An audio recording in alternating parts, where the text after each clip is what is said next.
अस्सलाम वालेकुम वरहमतुल्लाहि वबरकातुहू। दोस्तों, आउं हाली सन अब्बासी। किताब आहे कलोड़ा दौरे हुकूमत 1681 ईस्वी खां 1783 ईस्वी। लेखक गुलाम मोहम्मद लाखो। छापो अवल साल 2004 ईस्वी। छापो ॿियों साल 2021 ईस्वी। छपराईंदड़ सिंधी सादगर, हैदर चौक, गाड़ी खातो, हैदराबाद, सिंध। किस्त 7। सिंध जूं हालतूं आम जाइज़ो। सिंध जो मुल्क 927 हजरी 1520 ईस्वीअ खां 1150 हजरी 1737 ईस्वीअ ताईं जन हालतुनि ऐं तब्दीलियुनि मां गुज़रियो, उनजो घणो ज़िक्र मथे अची चुको आहे। हीउ अरसो 2 सदियुनि खां बि वधीक वक़्त ते पखिड़ियल ॾिसिजे थो। इन अरसे में अरगूननि 35 साल, तुर्खाननि 57 साल, मुग़ल नाइबी समेत ऐं हिंदी मुग़लनि 125 साल हुकूमत कई। अरगूननि खां पहिरियां ई सिंध जो मुल्क हिकु हो। उनखां अॻु सिंध ते हिकु मक़ामी क़बीले समन जामन जी बादशाहत क़ाइमु हुई, जंहिं दौरान ही मुल्क मुकमिल तरह सां आज़ादु ऐं ख़ुदिमुख़्तार हो। अहिड़ो ज़िक्र गुज़िरियल बाब में थी चुको आहे। हिते असीं अरगूननि, तुर्खाननि ऐं मुग़लनि जे वक़्त में सिंध जे हालतुनि जे कुझु मुख्य नुक़्तनि ते नज़र विझंदासीं त जीअं उहो सम्झण में आसानी थिए त उहे कहिड़ियूं हालतूं हुयूं जिन में कलोड़ा उभिरिया ऐं सॼी इहा सिंध ते छांइजी विया। मोरखनि सिंध जे अरगूनी फतेह खे ख़राबीअ सिंध सां ताबीर कयो आहे। मीर अली शेर खान तफ़तुल कराम तर्जुमो मखदूम अमीर अहमद, सिफ़ो 139 साल 1979 ईस्वी। समन जे दौर खां पोइ सिंध जी मुल्की वहदत ख़तम थी वई। इब्तिदा में मुल्क बहिसा थी वियो। बाद में शाह हसन अरगून मुल्की वहदत खे 6 हिसनि में तक़सीम कयो: बखर, सेवण, नसरपुर, चाचकान, ठटो, चाकर हाला ऐं जूण। यूसुफ मीरक तारीख़ मज़हर शाहजहानी, सिफ़ो 107, सिंधी छापो, साल 1979 ईस्वी। अरगूननि जे ख़ात्मे सां वरी ही मुल्क बखर ऐं ठटे में विराइजी वियो। उन पस मंज़र में अकबर जे लश्कर सिंध खे क़दम ब क़दम फ़तेह कयो। सन 1000 हिजरी 1592 ईस्वी में जानी बेग सुलह कयो ऐं बदिले में अकबर खेसि मुल्क मोटाए ॾिनो। लेकिन पोइ बि सेवण सरकार ऐं लाहिरी बंदर मरकज़ी दहली सरकार पाण वटि रखिया। साॻियो किताब ऐं मुख़्तलिफ़ सिफ़ा। हिन पूरे अरसे में सिंध जी क़ौमी, मुल्की ऐं जाग्राफ़ियाई वहदत टुटल रही। ज़ाहिर आहे त जाग्राफ़ियाई वहदत न हुजण सबबि क़ौमुनि ऐं मुआशरनि ते उन जा हानिकार असर थियनि था ऐं उहे हालतूं सिंध सां बि लागू रहियूं। मुआशरो, मुआशियात, आबादी, आदमशुमारी, शहर, वाहण, वापार, आमदरफ़्त ऐं सकाफ़त तोड़े ॿोली सभु घाटे में अची विया।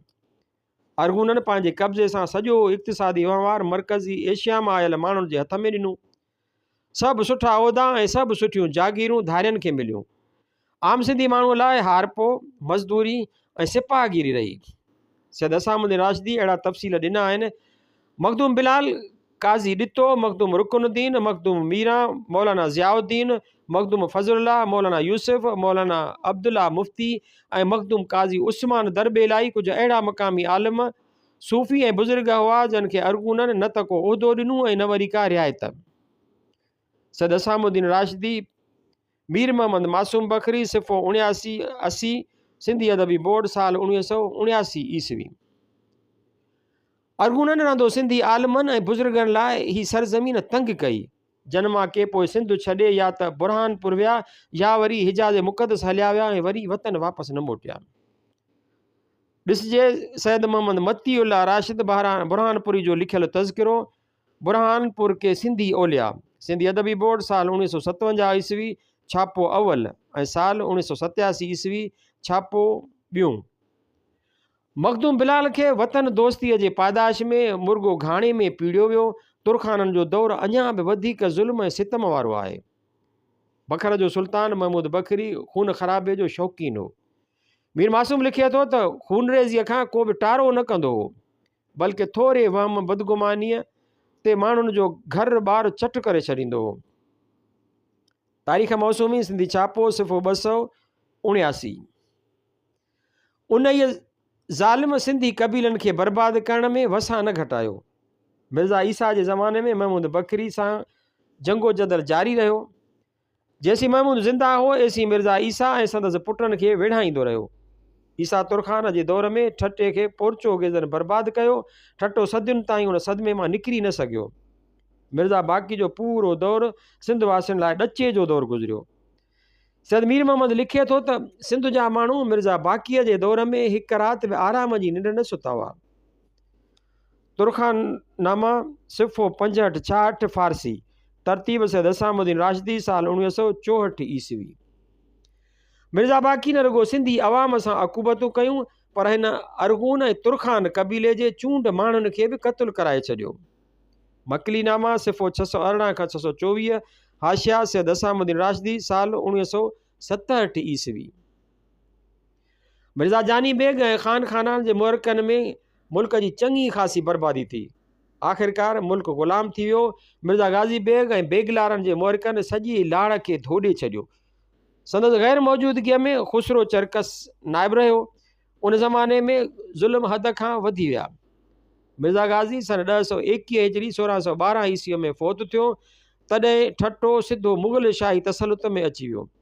मुग़लनि सॼी सिंध खे हिकु सूबो करे हुकूमत करण बजाए उन्हनि बखर सेवण ऐं ठटे लाइ अलॻि अलॻि हुक्मरान मोकिलणु शुरू कया।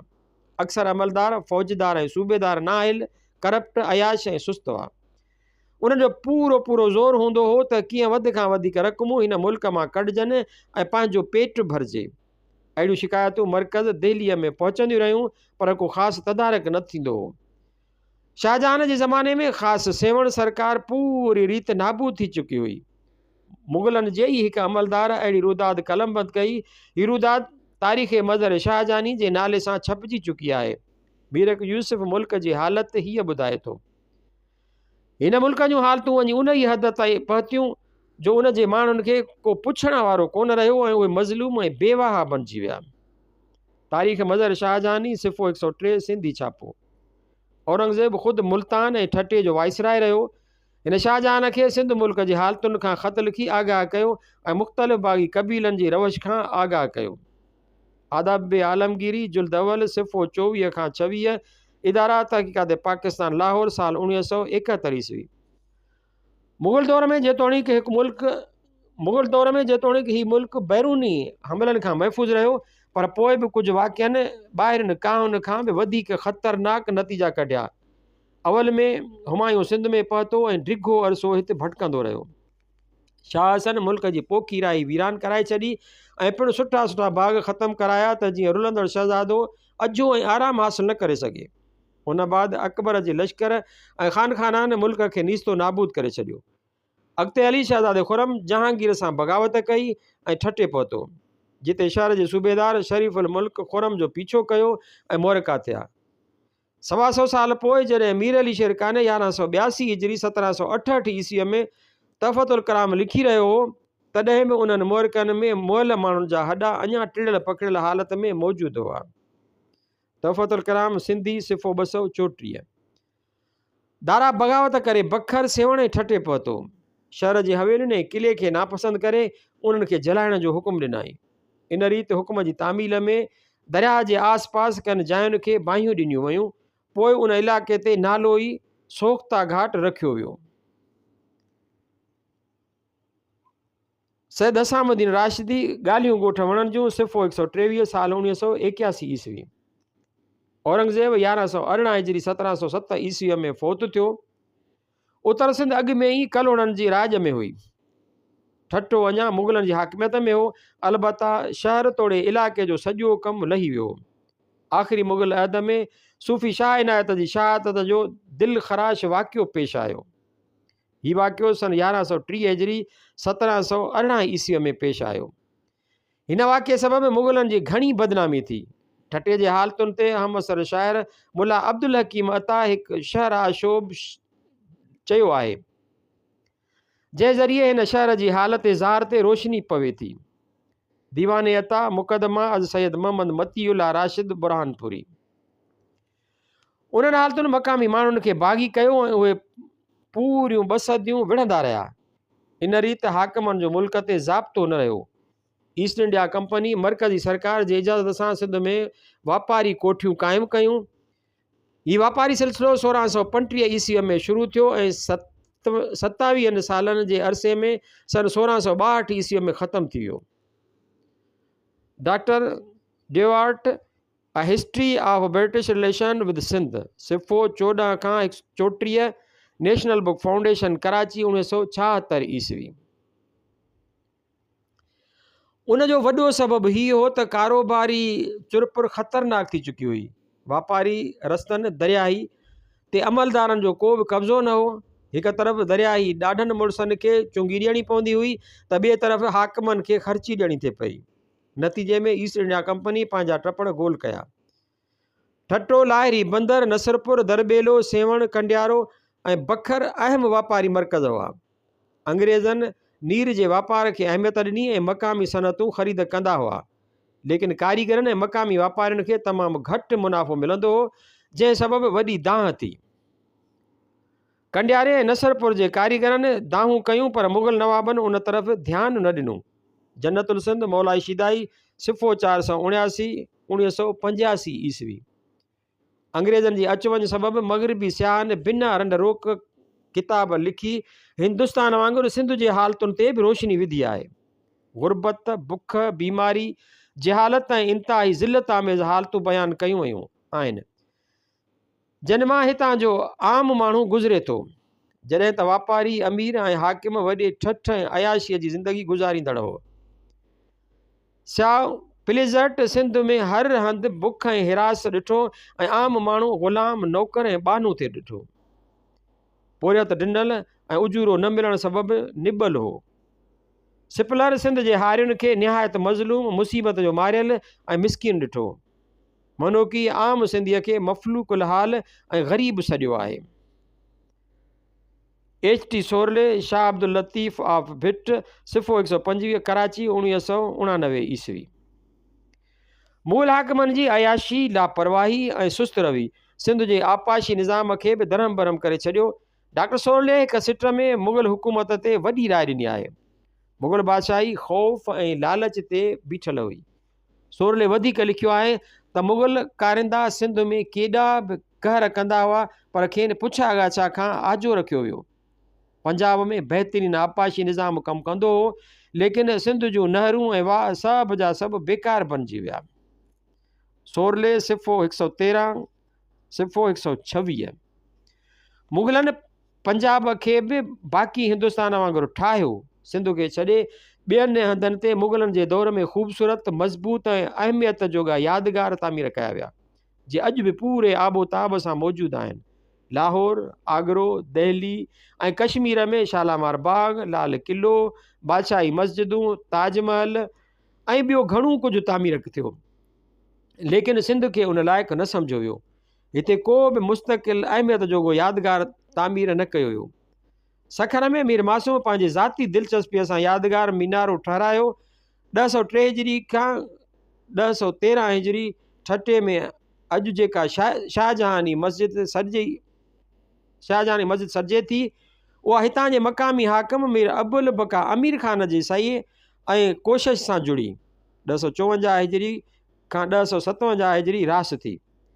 राशिदी साहब निहायत भरोसे सां लिखियो आहे त हिन मस्जिद जे तामीर में न त मर्कज़ जो को पैसो पाई ख़र्च थियो ऐं न वरी बादशाह मस्जिद जे ठहण लाइ हुकुम जारी कया हुआ।